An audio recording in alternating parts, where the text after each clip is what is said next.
amigos da Novo Tempo, sejam bem-vindos mais uma vez ao Bíblia Fácil, o seu programa semanal de estudo da Bíblia. Ao longo dessas semanas, aprendendo sobre o livro do profeta Daniel. E eu tenho uma novidade para você, se prepare. Daqui a pouquinho estaremos começando a gravar aqui no Bíblia Fácil a temática Apocalipse.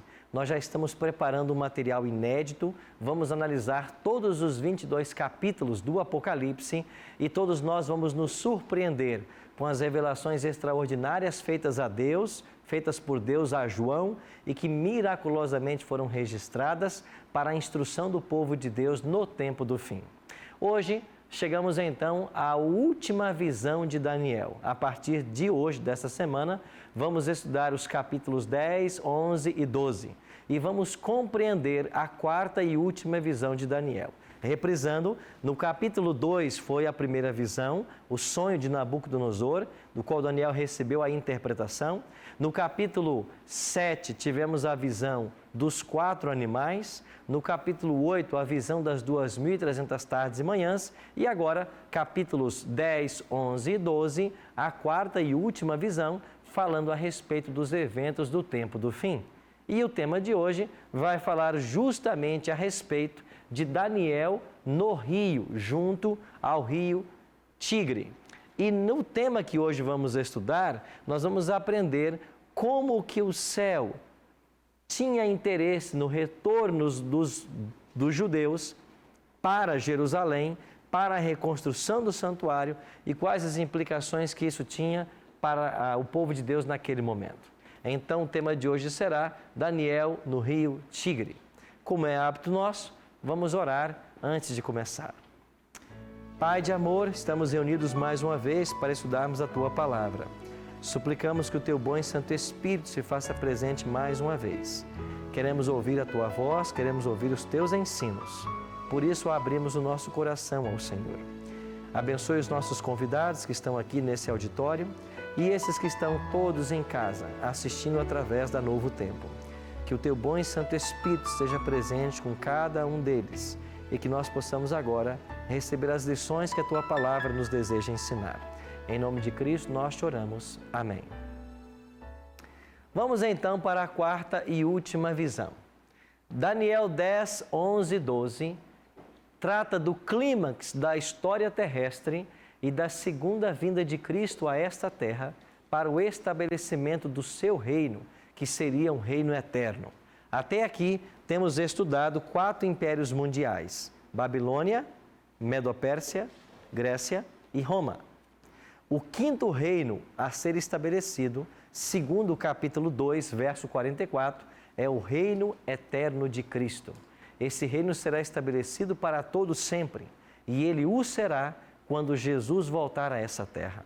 Os capítulos 10 e 11 e 12 de Daniel trata do clímax da história humana e do estabelecimento desse reino. Vamos começar lendo Daniel 10, 1 a 3. Olha o que diz o texto sagrado. No 3º ano do reinado de Ciro, ou no 3º ano de Ciro, rei da Pérsia, foi revelada uma palavra a Daniel, cujo nome é Beltesazar. A palavra era verdadeira e envolvia grande conflito. Ele entendeu a palavra e teve a inteligência da visão. Naqueles dias, eu, Daniel, pranteei durante 3 semanas. Manjar desejável não comi, nem carne, nem vinho entraram na minha boca, nem me ungi com óleo algum, até que passaram as 3 semanas inteiras. Quando começa o capítulo 10 de Daniel, Daniel começa falando de uma visão que ele teve. E esta visão chamou a sua atenção. Olha o que diz Daniel. Ele diz que a palavra era verdadeira e envolvia grande conflito. De que grande conflito Daniel está falando? Daniel viu as forças do bem e as forças do mal estarem batalhando pelo curso da história. Foi isso que Daniel viu, como nós veremos aqui. Então Daniel teve uma visão e essa visão impressionou ele a tal ponto, que ele ficou 3 semanas jejuando, 3 semanas de jejum. Ele abriu mão de algum tipo de alimento, de algum tipo de bebida Eu imagino que ele tenha, nesse tempo, comido alguma coisa, mas que não fosse nada daquilo que era o habitual dele. E ele jejuou durante essas 3 semanas, orando para que Deus cumprisse as suas promessas. Agora você percebeu aqui a data da visão? 3º ano de Ciro. Dario foi o primeiro a se assentar no trono, depois Ciro. Quando Ciro se assenta no trono, agora que a Medopérsia derrotou Babilônia, o povo judeu ainda estava escravo. Agora precisava que esses novos senhores, que esses novos líderes, autorizassem o povo judeu a voltar para Jerusalém. Você se lembra da profecia de Jeremias que o cativeiro deveria durar 70 anos? Nesse momento aqui da história, nós estamos nos aproximando do cumprimento dos 70 anos. E então Daniel começa a orar para que o povo de Deus possa voltar para a sua terra natal. Só que quando ele começou a orar, alguma coisa aconteceu. Olha o que diz na continuidade do capítulo 10. Então me disse: não temas, Daniel, porque desde o primeiro dia em que aplicaste o coração a compreender e a humilhar-te perante o teu Deus, foram ouvidas as tuas palavras, e por causa das tuas palavras é que eu vim. Mas o príncipe do reino da Pérsia me resistiu por 21 dias. Porém, Miguel, um dos primeiros príncipes, veio para ajudar-me, e eu obtive a vitória sobre os reis da Pérsia. A visão que Daniel viu envolvia grande conflito. E qual era esse grande conflito? Os príncipes do rei da Pérsia, eles estavam querendo que o povo de Deus permanecesse escravo em Babilônia, enquanto que Daniel orava para que Deus cumprisse a sua promessa. Olha aqui em Daniel para o capítulo 9 por um instante. Está vendo aqui Daniel 9, verso 1, a oração de Daniel pelo povo? Olha o que diz o verso 1 de Daniel 9. No primeiro ano de Dario, filho de Assuero, da linhagem dos Medos, o qual foi constituído rei sobre o reino dos caldeus, no primeiro ano do seu reinado, eu, Daniel, entendi pelos livros que o número dos anos que falara o Senhor ao profeta Jeremias, que haveria ou que haviam de durar as assolações de Jerusalém, era de quanto tempo? 70 anos. Daniel foi levado ainda adolescente para a Babilônia, com 18 anos de idade. Haviam se passado quase 70 anos. Ele já estava com quase 90 anos. E agora Daniel diz assim: no rolo de Jeremias está escrito que o cativeiro só deveria durar 70 anos. Então Daniel agora se põe a orar para que Deus cumpra a sua promessa. Olha aqui na oração de Daniel, olha comigo o versículo 17. Daniel 9, 17. Agora, pois, ó Deus nosso, ouve a oração do teu servo e as suas súplicas, e sobre o teu santuário assolado, ou seja, destruído, faze resplandecer o rosto por amor do Senhor. Inclina, ó meu Deus, os ouvidos, ouve e abre os olhos e olha para a nossa desolação e para a cidade que é chamada pelo teu nome, porque não lançamos as nossas súplicas perante a tua face, fiados em nossas justiças, mas em tuas muitas misericórdias. Ó Senhor, ouve, ó Senhor, perdoa, ó Senhor, atende-nos e age. Não retardes por amor de ti mesmo, ó Deus, porque a tua cidade e o teu povo são chamados pelo teu nome. Você entendeu aqui o contexto da oração de Daniel? Ele está há quase 70 anos em Babilônia. Ele leu no profeta Jeremias que o cativeiro duraria 70 anos. E ele começa a orar agora, dizendo: Senhor, cumpra a tua promessa. O Senhor prometeu que seria 70 anos. O tempo está se cumprindo. Nos faça voltar, a tua cidade está desolada, o teu santuário está destruído. E Nabucodonosor havia destruído a cidade e o santuário. Agora no capítulo 10, depois da oração, ele tem essa visão de um grande conflito. E foi explicado para ele através do anjo que o conflito que estava acontecendo era que o diabo estava trabalhando no coração dos reis da Pérsia para não deixá-los libertar os judeus. Agora, por que é que o diabo não queria que Ciro assinasse o decreto autorizando o povo judeu a voltar para Jerusalém? Por que é que Ciro não queria? Por que é que o diabo não queria? É porque o diabo sabia que se Ciro autoriza o povo judeu a voltar para Jerusalém, eles vão reconstruir a cidade e o templo. E se o templo for reconstruído, o que é que voltará a acontecer no templo? Os sacrifícios de animais. E todos esses animais apontavam para quem? Para Cristo. Se o sistema sacrificial voltasse a acontecer no tempo aprazado, quem é que viria? O Messias prometido na profecia. E era isso que o diabo temia. Enquanto o diabo mantivesse o povo de Deus cativo em Babilônia e o santuário destruído, Jesus não poderia vir, porque o sistema sacrificial não estava anunciando a vinda do Messias. Por isso se estabeleceu um grande conflito. Joelma. Neemias, na passagem de Neemias também, ele pede uma autorização ao rei para reconstruir Jerusalém. É semelhante na mesma profecia? Vocês se lembram que nós estudamos o livro de Neemias e que no capítulo 1 nós temos o decreto de Ciro? Então, o livro de Neemias, ele foi escrito sobre a história do povo judeu após a volta do cativeiro babilônico para Jerusalém.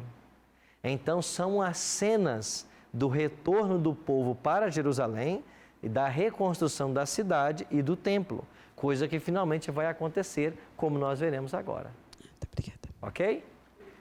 Então, veja que o motivo foi explicado para Daniel, o porquê de a oração dele não ter sido de imediata atendida. Porque aqui em Daniel capítulo 10, nós temos dois poderes em conflito. O bem batalhando contra o mal. Deus querendo libertar seu povo e o diabo não querendo permitir que o povo de Deus fosse liberto. Agora, o que diz o texto sagrado? O que o anjo disse para ele? Olha aí no capítulo 10 mais uma vez. Versículo 13. O príncipe do reino da Pérsia me resistiu por 21 dias. Porém, Miguel, um dos primeiros príncipes, veio para ajudar-me e eu obtive a vitória sobre os reis da Pérsia. Quem é Miguel?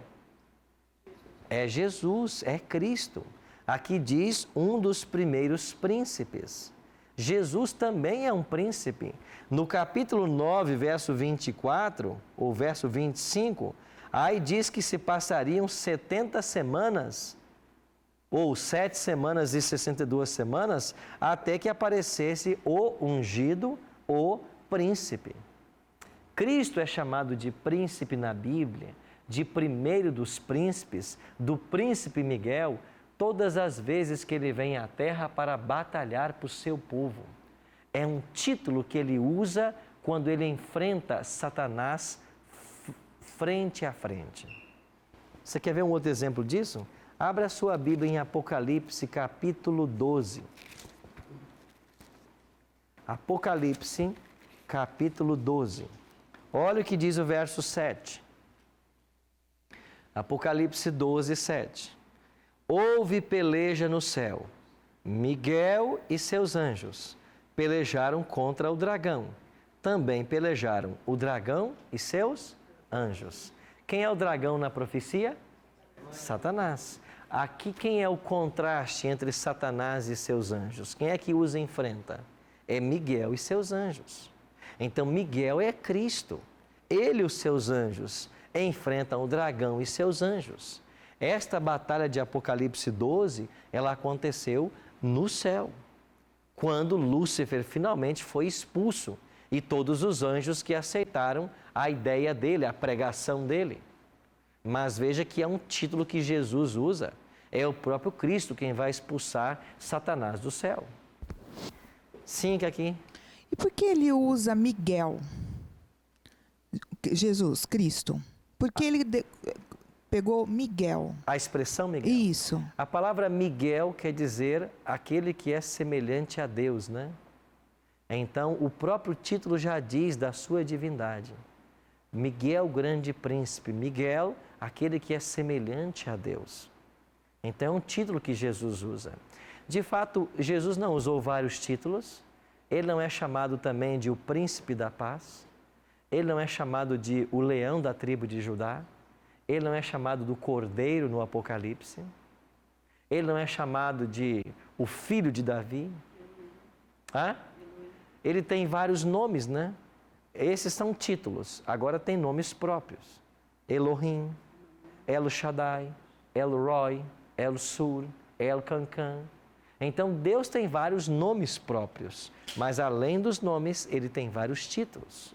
E Ele assume esses títulos à medida que Ele vai se relacionando com os seus filhos ao longo da história. E Miguel é um deles. Então Gabriel é um poderoso anjo do céu. E Miguel veio ajudar Gabriel. E quando Miguel chegou, a vitória foi dada. Ou seja, o bem venceu o mal e o decreto seria assinado autorizando o povo a voltar para Jerusalém. Pastor, eu queria entender por que tantos nomes assim eram dependentes de cada região? Ou por que tantos nomes de Jesus e por que também tantos nomes a Satanás? Essa é uma pergunta boa porque muitas pessoas confundem essa história e ficam dizendo o seguinte: o nome de Deus é esse ou é aquele. Deus na Bíblia tem vários nomes. Por que Deus tem vários nomes e não um só? Eu já expliquei para vocês quando falei dos nomes de Daniel, Ananias, Misael e Azarias. Lembra que todos esses nomes tinham uma relação com Deus verdadeiro? Então, na cultura hebraica, o nome era muito importante. Porque um nome, ele carregava o significado. Ele falava da essência da pessoa. Se Deus é um ser onisciente, onipotente, onipresente, um único nome nunca poderia defini-lo. É por isso que Deus assume vários nomes. Por exemplo, Deus chama-se El Shaddai. Algumas vezes na Bíblia, a palavra hebraica El Shaddai aparece para o nome de Deus. Quando é que Deus assume esse título El Shaddai? El Shaddai significa o Deus poderoso na batalha.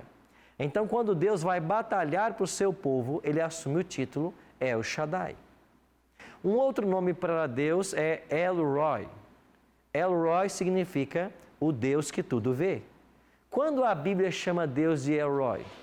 Você lembra da ocasião em que Abraão teve um filho com a sua serva, Agar, e nasceu Ismael? Sara queria que Abraão mandasse embora a mulher e o garoto. E Deus disse a Abraão que ele ouvisse a Sara. E Abraão mandou Agar embora. Quando Agar foi para o deserto e Ismael com ela, o garoto Ismael, e eles estavam lá prontos para morrerem de sede no deserto, a Bíblia diz que Deus viu a Agar e seu filho. Aí a expressão que é usada aí é El Roi, que significa o Deus que tudo vê.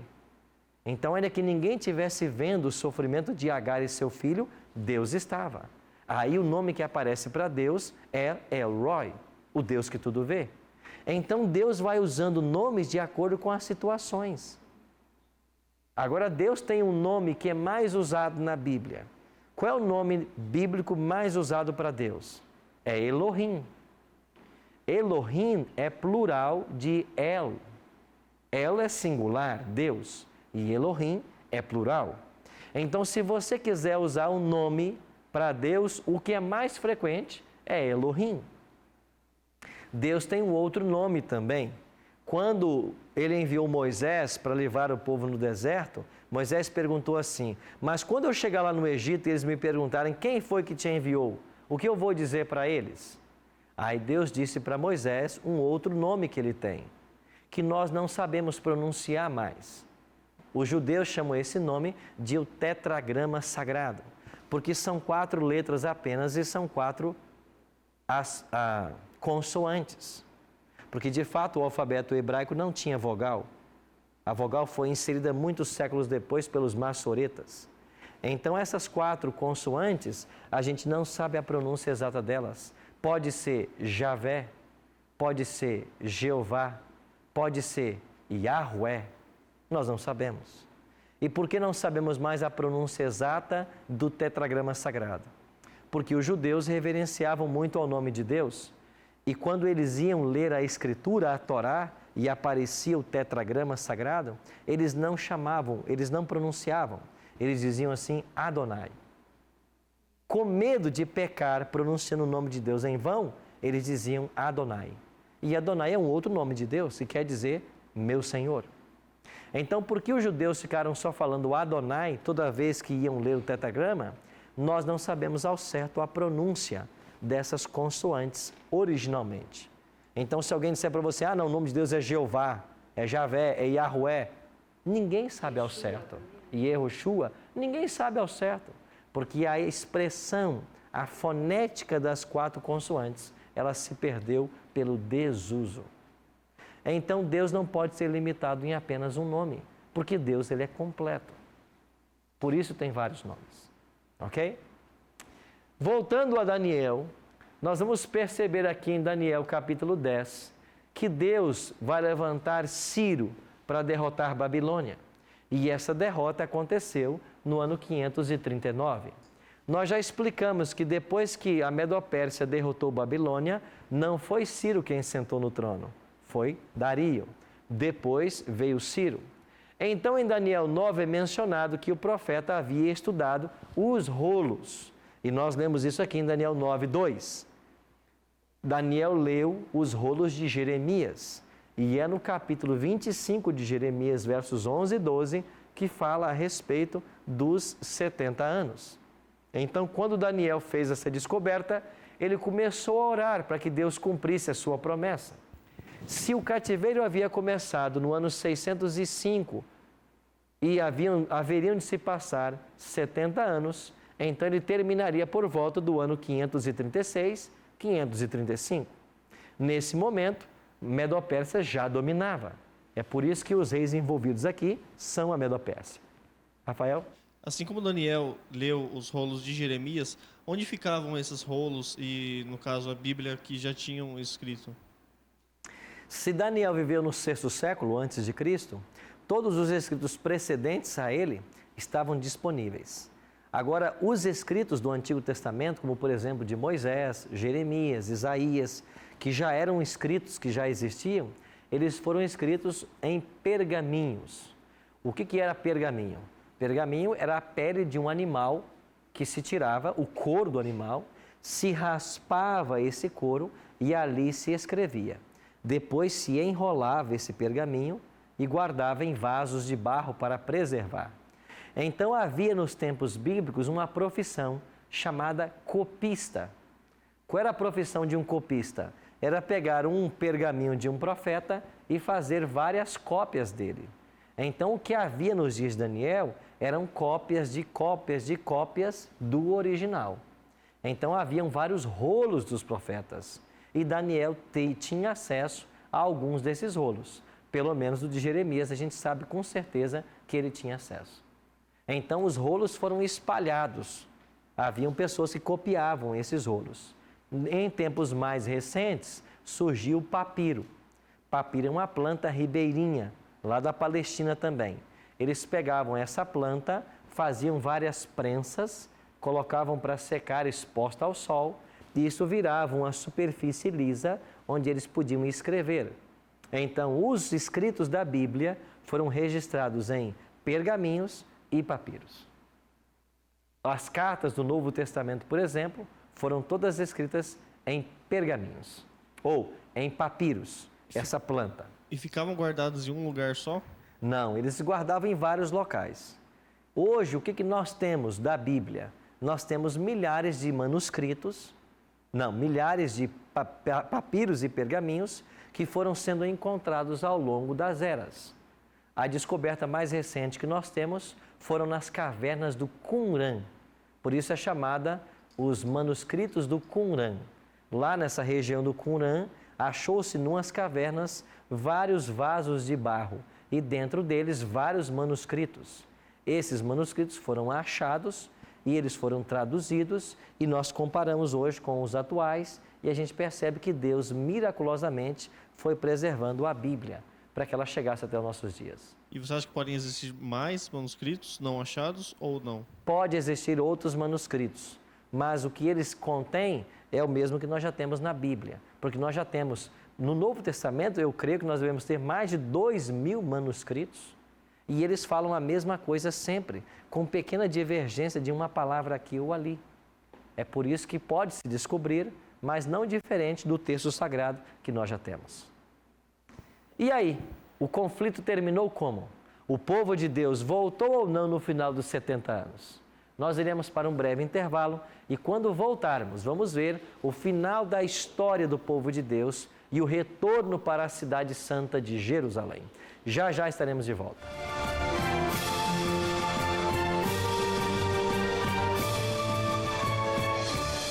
E eu pergunto, será que você que me assiste agora em casa tem algum laço prendendo você a esse mundo? Será que Babilônia conseguiu enredar você de tal maneira que você não consegue se desvencilhar mais das coisas desse mundo? Pois Deus tem um convite para você hoje. Nós temos uma festa para celebrar ao Senhor na Nova Jerusalém. Nós temos que deixar para trás Babilônia e tudo aquilo que nos prende ao pecado. Os problemas sempre vêm para me derrubar. A angústia e o sofrer estão a me cercar. Mas quando ouço tua voz e clamo, ó Pai.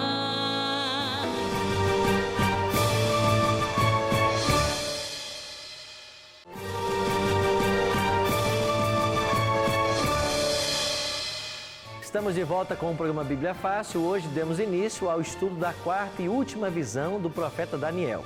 Se você quer ter escrito todo o material que nós usamos aqui no Bíblia Fácil, é muito simples. Basta você acessar a nossa página novotempo.com/Bíblia Fácil, preencher ali os seus dados cadastrais e nós vamos enviar pelo correio para a sua casa. Se você ainda preferir, ligue para nós em horário comercial. O nosso telefone 0 operadora 12 21 27 3121. Você vai fazer um cadastro ali com os seus dados postais e vamos enviar essa linda revista para a sua casa. Se você responder ao questionário que ela possui no final e devolver para nós e acertar mais de 70% das questões, você poderá ganhar também um CD de áudio da gravadora Novo Tempo, à sua escolha. Nós temos 3 opções para você. Então ligue para nós, peça a sua revista ou acesse nosso blog e conheça mais a respeito das profecias de Daniel.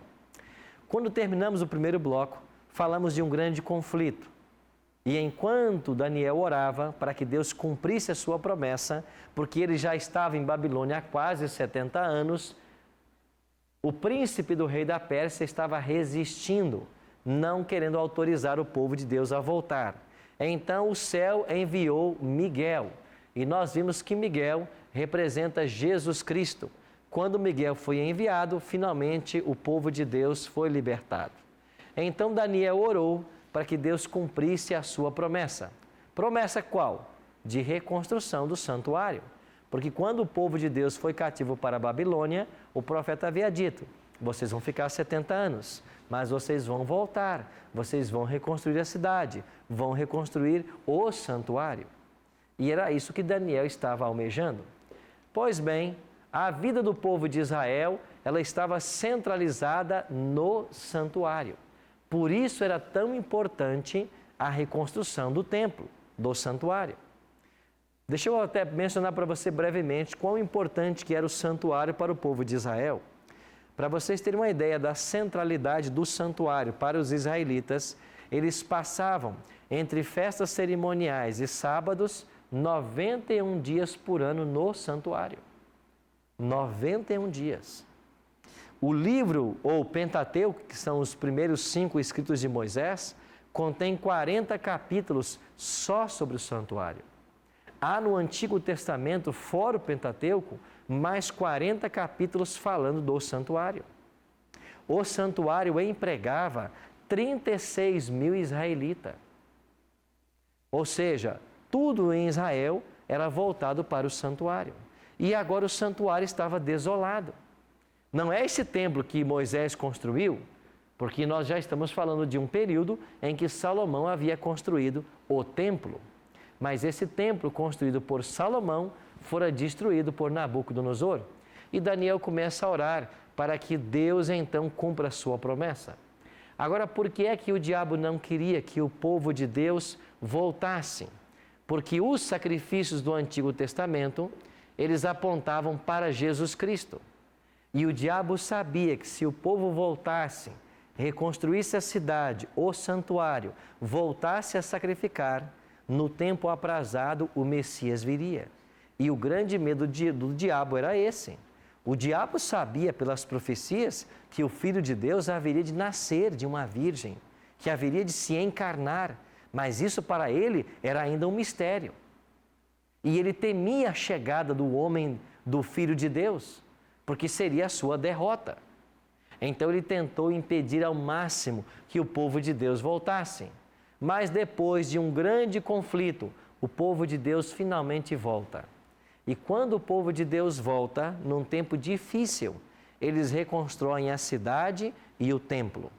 Agora, quando termina a reconstrução do templo, no dia da reinauguração, está presente alguns profetas, entre eles o profeta Ageu.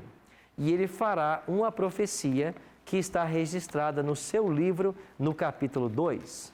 Então, você está em Daniel, você vai passar por Oséias, depois vem Joel,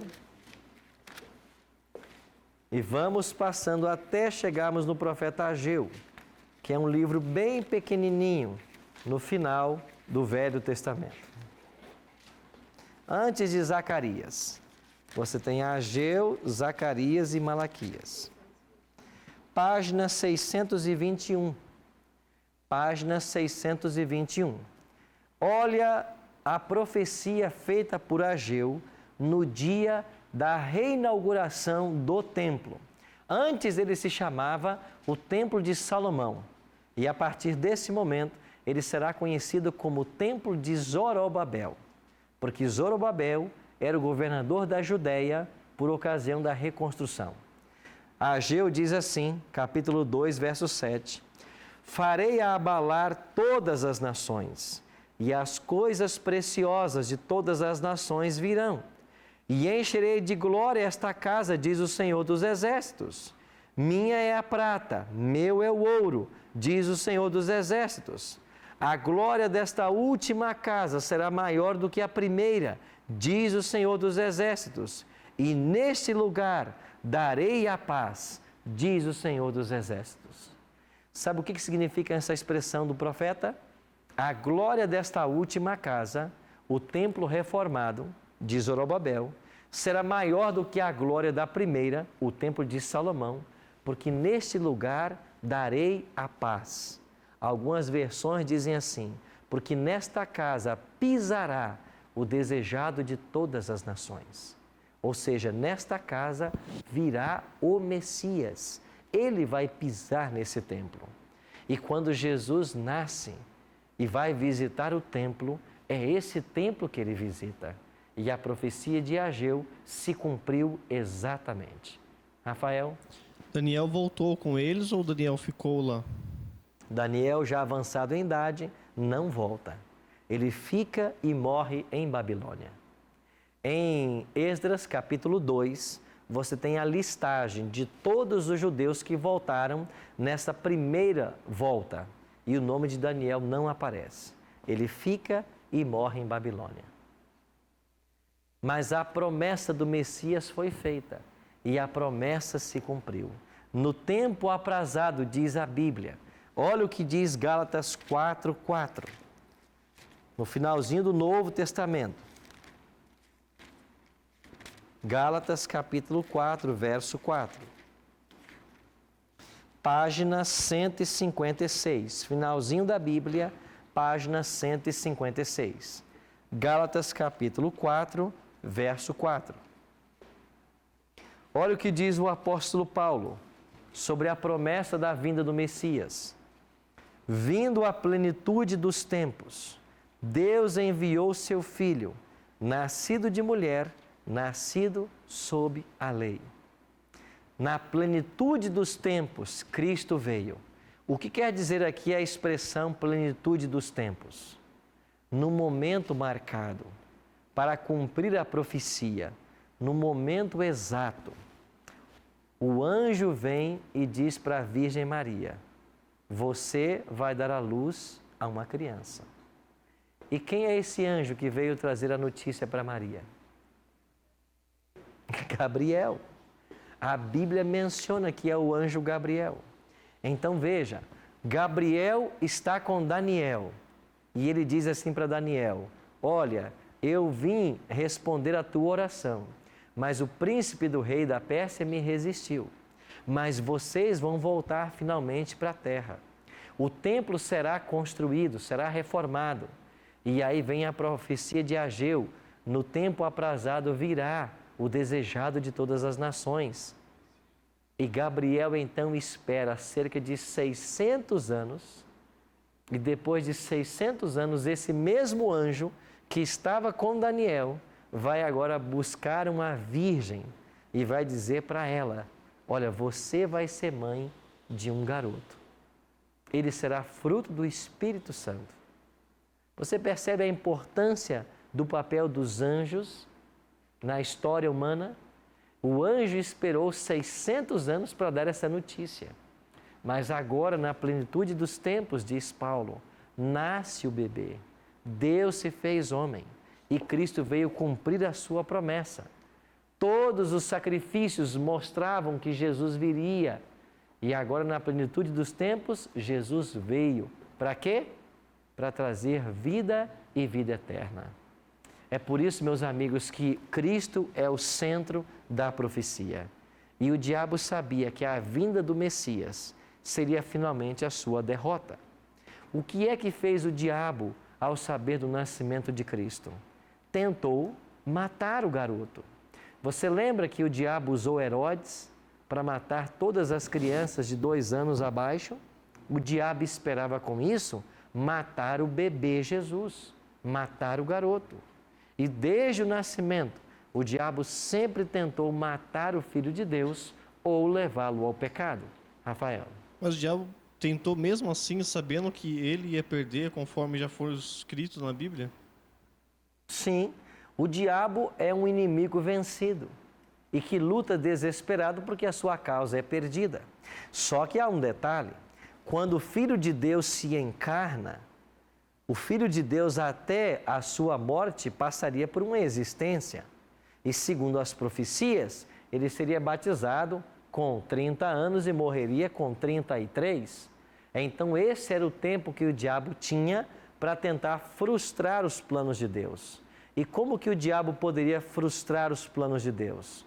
Matando a Cristo, porque ele era um garoto, como eu e você, carne e osso, ou corrompê-lo, levá-lo ao pecado. Porque se Cristo tivesse cometido um único pecado, todo o plano da salvação teria falhado. Você imagina o quanto repousou, quanta responsabilidade foi colocada sobre os ombros de Cristo? Ele próprio assumiu isso por amor a nós. Sim, minha amiga. A palavra fala que sempre que o Senhor vai falar com um profeta, antes é revelado a ele algo, o próximo também para ser indicado. Quando o anjo veio falar com a mãe de Jesus, aí então já é falado também com José. Primeiro veio para Maria. Isso. Aí quando Maria engravidou, José quis abandoná-la. Isso. Aí o anjo foi falar com José. Nos dias de hoje, Deus revela a nós, pelos sinais, a sua vinda também. Os sinais descritos na Bíblia revelam que Jesus está próximo. Sim. Quando ele falou de guerras, terremotos, fomes, isso são sinais. Para nós. Para nós. Obrigada. Esses sinais estão na Bíblia e nos advertem da chegada do fim. Mas você percebe que o diabo tinha que levar Cristo ao pecado ou destruí-lo? E ao longo de todo o tempo que Jesus esteve nessa terra, essa sempre foi a intenção de Satanás. Quando Jesus se batiza no Rio Jordão, o Espírito Santo o conduz aonde? Ao deserto. E lá Cristo foi tentado por Satanás. em 3 tentações. Vocês já leram sobre isso, né? Em Mateus capítulo 4. Por que é que o diabo tentou estas 3 tentações? Porque essas 3 tentações, elas resumem a essência de todo e qualquer pecado. Qual foi a primeira tentação que o diabo trouxe a Cristo? Vocês se lembram? Ele diz assim: se tu és o Cristo, transforma essas pedras em pães e coma. Porque Jesus estava há 40 dias sem comer. Agora, você não vê nisso um reflexo da primeira tentação de Adão? Qual foi o primeiro pecado que o homem incorreu? Não foi o pecado do apetite? Não foi comendo do fruto proibido? Então, assim como o diabo havia enganado Adão, ele esperava enganar Cristo. E ele tentou a Cristo da mesma forma que tentou Adão. Mas quando ele diz para Cristo: se tu és o Filho de Deus, transforme essa pedra em pão e coma, era porque Jesus estava com fome. Mas aqui é um detalhe a mais. Ele tentou Cristo para que ele usasse do poder divino para o seu próprio benefício. E houvesse Cristo transformado aquela pedra em pão, e ele tinha poder para isso, ele teria não dependido de Deus, mas do seu poder para a sobrevivência. E aí estava a tentação de Satanás. Isso não é tentação para mim e para você, porque nós não temos o poder de transformar uma pedra em pão, mas Cristo tinha. Para ele era a tentação. Ele podia, num simples gesto, fazer isso e acabar com a sua fome. Então o diabo tentou para que Cristo fosse independente de Deus. Mas Jesus não. Ele disse: nem só de pão viverá o homem, mas de toda a palavra que procede da boca de Deus. E ele venceu aonde Adão falhou. Por isso Paulo chama de o segundo Adão. E ele venceu na segunda tentação. Quando Cristo foi levado a um pináculo de um templo e o diabo disse: lança-te abaixo, os teus anjos vão te guardar. E o diabo disse: não tentarás ao Senhor teu Deus. Qual é a essência dessa segunda tentação?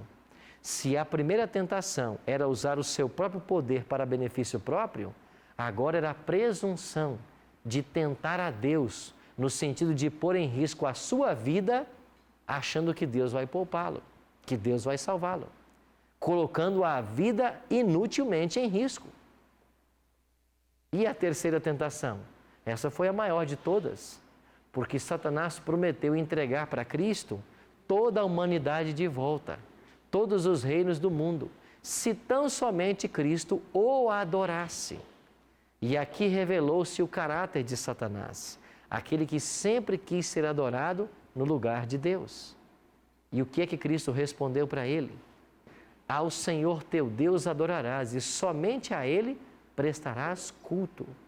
E aí foi revelado o verdadeiro caráter de Satanás e Cristo disse para ele: retira-te, Satanás. Jesus o expulsa, porque ele revelou o seu verdadeiro caráter, o que não havia feito nas 2 primeiras tentações. Mas na terceira ele fez. Ou seja, ele ofereceu de volta a raça humana sem o sacrifício da cruz. Só que o diabo não podia oferecer isso, porque de fato a humanidade não pertence a ele. E Jesus sabia que sem derramar o seu sangue, ele não poderia remir nunca a humanidade. E Cristo veio, nasceu, viveu e morreu, como ensinado na profecia. Para quê? Para que nós pudéssemos ter uma segunda chance. Você percebe a que preço infinito foi conquistada a nossa salvação? E o conflito que Daniel viu aqui no capítulo 10 é um conflito entre o bem e o mal. É o diabo trabalhando para frustrar os planos de Deus, para que o santuário não fosse reconstruído, para que o povo não saísse de Babilônia. Mas finalmente tudo isso aconteceu, porque Deus estava conduzindo o seu povo. Não é este um quadro perfeito para os dias atuais? Aí está a Babilônia hoje, já falamos sobre ela, a confusão religiosa que se assentou em nossos dias. Nós também temos que deixar Babilônia e ir para a Nova Jerusalém, porque nós temos uma festa para celebrar ao Senhor. E o Apocalipse 21 fala dessa cidade, fala da Nova Jerusalém, que aguarda todos nós. Você percebe que, como o povo de Israel precisou ser liberto, nós também precisamos? Só que quando você vai para Esdras capítulo 2 e você lê a relação das famílias judias que voltaram, você descobre que quando Ciro finalmente assinou o decreto, foi uma minoria que voltou para Jerusalém. E por que eles não quiseram voltar? Porque os judeus estavam felizes em Babilônia. Eles haviam prosperado. Eles criaram laços, raízes com Babilônia. Nos dias de Cristo não vai ser diferente. Quando Deus ordenar do céu que é hora de nós voltarmos para casa, muitos de nós não vamos querer ir para o céu. Por que não? Porque muitos prosperaram nessa terra. Porque muitos criaram tantos laços, tantas raízes, que não estão dispostos mais a abrir mão das coisas dessa vida pela vida eterna. E eu pergunto, será que você que me assiste agora em casa tem algum laço prendendo você a esse mundo?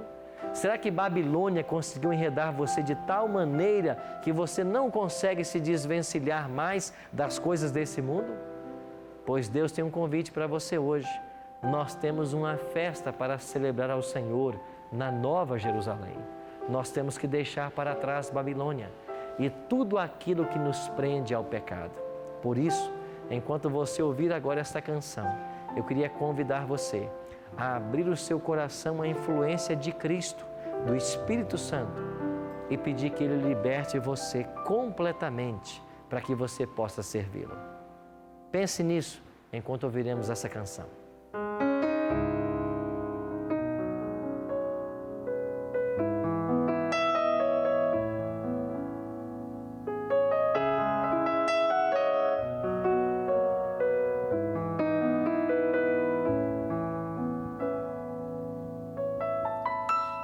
Muito tempo eu andei sem te encontrar, e muitas vezes eu chorei tentando me encontrar. A tua voz estava ali falando ao coração, mostrando-me a direção, tentando me alcançar. Os problemas sempre vêm pra me derrubar,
quando Ciro finalmente assinou o decreto, influenciado pelo Espírito Santo de Deus, o povo de Israel pôde voltar para a sua terra.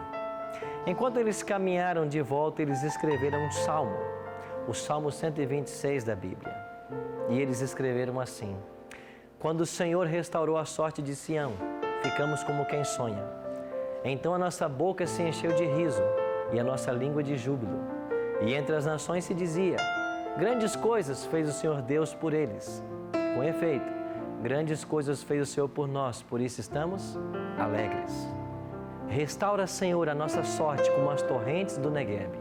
Aqueles que saem andando e chorando enquanto semeiam, voltará com júbilo, trazendo os seus feixes. Eles haviam ido para a Babilônia, andando e chorando. Agora, eles voltavam com alegria, porque Deus estava restaurando a sorte de Israel. O templo foi reconstruído, o sacrifício voltou. Eles não tinham mais a Arca da Aliança. Esta havia sido escondida antes da invasão de Nabucodonosor. Mas agora no Santíssimo havia apenas uma grande pedra para lembrar a Arca da Aliança. Mas o sacrifício voltou. E aqueles jovens judeus, ao voltar à morte dos animais, em cada animal que era sacrificado, eles esperavam: um dia o Messias virá para pagar o nosso preço. E na plenitude dos tempos, como diz a Bíblia, Jesus veio pagar o seu e o meu pecado. Graças a Ele, podemos hoje ter vida e vida em abundância. O que devemos fazer hoje? Abrir nosso coração a Cristo e aceitá-lo como nosso Salvador.